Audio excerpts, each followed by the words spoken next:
দুর্গাপুর শহরে বেশ কিছু সমাজসেবী সংগঠন রয়েছে বেশ কিছু পশুপ্রেমী সংগঠন।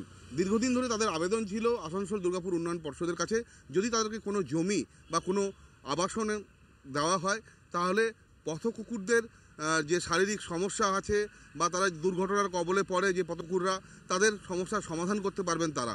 অবশেষে আসানসোল দুর্গাপুর উন্নয়ন পর্ষদের তরফ থেকে তাদেরকে একটি এমএমসি এলাকাতে একটি ঘর দেওয়া হলো, যে ঘরে তারা সুপার স্পেশালিটি হাসপাতাল করবেন পথকুকুরদের জন্য। শুধুমাত্র পথকুকুরই নয়, পথকুকুরদের সাথে অন্যান্য জীবজন্তু যারা আহত হয় রাস্তায় বা বয়স্ক হয়ে গেলে যারা অবহেলায় পড়ে থাকে রাস্তার ধারে, রোগগ্রস্ত হয়ে যায়, তাদেরও এই হাসপাতালে নিয়ে এসে ট্রিটমেন্ট করা হবে এবং এখানেই তাদের রাখার ব্যবস্থা করা হবে। আমরা এখানে পশু হসপিটাল করতে চাইছি সর্বসাধারণের জন্য। যে পশুগুলো অবহেলা হতে থাকে বা যেখান থেকে অ্যাক্সিডেন্ট হয়ে যায় তাদের ট্রিটমেন্ট দেবো। আমরা জন্ম নিয়ন্ত্রণ করি সেটা করব।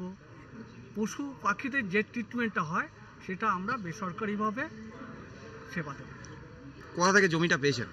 আমরা এডিডিএ তরফ থেকে আমাদের আবেদনের ভিত্তিতে জমিটা লিজ ভাড়া হিসাবে, রেন্ট হিসাবে আমাদের দিয়েছে। রাস্তা থেকে যেগুলোকে তুলে আনবো, আমাকে তো তার জন্য কেউ পয়সা দিয়ে যাবে না।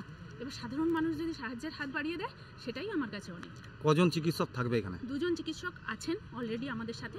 এবার আরও যারা যুক্ত হতে চাইবেন তারা যদি ভলেন্টিয়ারি সার্ভিস দেন আমাদের জন্য উপকৃত। সমস্ত পথকুকুররা দীর্ঘদিন অবহেলিত অবস্থায় পড়ে থাকে রাস্তায়, কখনো দুর্ঘটনার কবলে পড়ে, কখনো এদেরকে দেখার কেউ থাকে না, এদেরকে রোগ হলে এদেরকে সেবা করারও কেউ থাকে না, তাই এরা অবহেলায় অনাদরে মারা যায়।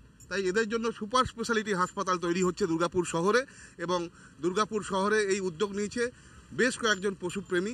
তারা আসানসোল দুর্গাপুর ডেভেলপমেন্ট অথরিটির কাছ থেকে একটি ঘর পেয়েছেন এমএমসি এলাকায়, এবং সেখানেই হবে সুপার স্পেশালিটি পশু হাসপাতাল। আমার শহর দুর্গাপুর থেকে সঞ্জীব সুই, কলকাতা টিভি।